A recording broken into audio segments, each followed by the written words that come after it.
বর্তমান সময়ে সাধারণ কিছু ফেসবুকে দেখা যাচ্ছে সব 5 বছরের জন্য ডক্টর ইউনূস স্যারকে চাচ্ছে অনেকে, আর বিএনপি চাচ্ছে শুধুমাত্র নির্বাচন যে করেই হোক আগামী ডিসেম্বরের মধ্যে 2025 সালের ডিসেম্বরের মধ্যে নির্বাচন।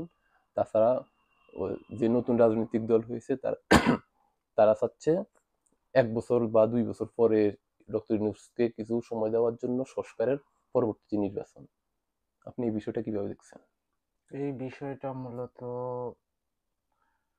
নির্বাচন হওয়া দেশে যে পরিস্থিতিশীল তৈরি হয়েছে, এতে ডক্টর ইউনূস যেসব মোটিভেশন দিছে, ই দিয়ে আর মানুষকে সান্ত্বনা দেওয়া যায় কিন্তু শান্তি দেওয়া যায় না।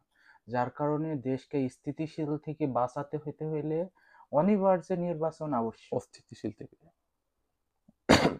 অবশ্যই নির্বাচন দরকার। সাধারণ জনগণ নির্বাচন চাচ্ছে, কিন্তু অনেকেই ডক্টর ইউনূসকেই চাচ্ছে। যেমন আওয়ামী লীগ দীর্ঘ 16 বছর ধরে যাবৎ ছিল, তার আগে বিএনপি ছিল, তার আগে আওয়ামী লীগ বিএনপি, তারাই বাংলাদেশ স্বাধীনতার পর থেকে আওয়ামী লীগ বিএনপি ক্ষমতায় একবারে এই দল একবার ও দল আসছে। কিন্তু এখন বর্তমান সময়ে অনেক বেশিরভাগ জনগণই, আমি জানি না মাঠ পর্যায়ে কিরকম, কিন্তু ফেসবুকে দেখা যাচ্ছে অনেকে ডক্টর ইউনূসকে বারবার চাচ্ছে।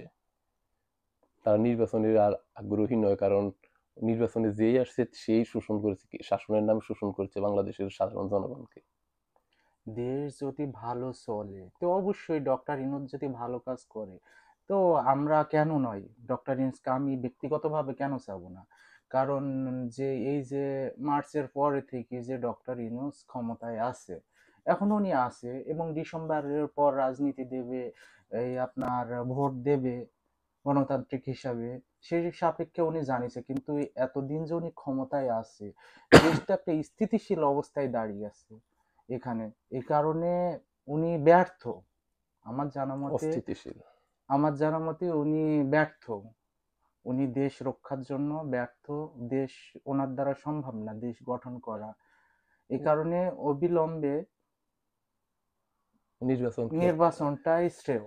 আসলে নির্বাচন দরকার। রাজনৈতিক দলে একটা দেশকে সামলাতে পারে, এটা সারা পৃথিবী অনুযায়ী দেখা যাচ্ছে। কিন্তু বাংলাদেশের পরিস্থিতি অনুযায়ী এখন বর্তমানে জিনিসপত্রের মোটামুটি দাম নাগালে আছে, কিন্তু তার আগে ডক্টর ইউনূস সরকার যে সময় ক্ষমতায় আসছে ওই সময় সবকিছুর দাম নাগালের বাইরে চলে গেছিল।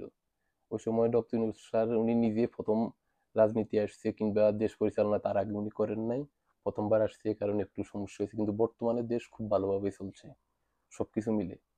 জনগণ বর্তমানে চাচ্ছে ডক্টর ইউনূস স্যারকে, বিএনপি চাচ্ছে নির্বাচন। আর নির্বাচনের মধ্যে আওয়ামী লীগের নামই আসতেছে না, কারণ আওয়ামী লীগের অনেকে স্বৈরাচার বলছে, অনেকে স্বৈরাচারের দোসর বলছে যারা আওয়ামী লীগকে সাপোর্ট করে তাদেরকে। তাছাড়া জামাত ইসলাম তারা এই আছে একভাবে, তাদের কোনো নির্বাচনও চাচ্ছে, তারা সংস্কারও চাচ্ছে, তারা সবকিছুই চাচ্ছে। তাদের কোনো ব্যক্তিগত মত আমি দেখতেছি না, তারা কোন সময় নির্বাচন চাচ্ছে কোন সময় নির্বাচন চাচ্ছে না। কিন্তু অন্যান্য যেসব ছাত্রদের যে রাজনৈতিক দল, তারা ত্যাগ হিসেবে এখন বর্তমানে ডক্টর ইউনূসের সাথে আছে, তারা নির্বাচন চাইতেছে না। এইভাবেই বাংলাদেশের বর্তমান রাজনীতি চলতেছে। দেখা যাক, জনগণের ভালোর জন্য যেটা হয় সেটাই। আমরা তো জনগণের বাইরে না। অবশ্যই অবশ্যই আমরা জনগণের পক্ষে, জনগণ যেটা চাই আমরা জনগণের পক্ষে। আমরা জনগণের পক্ষে।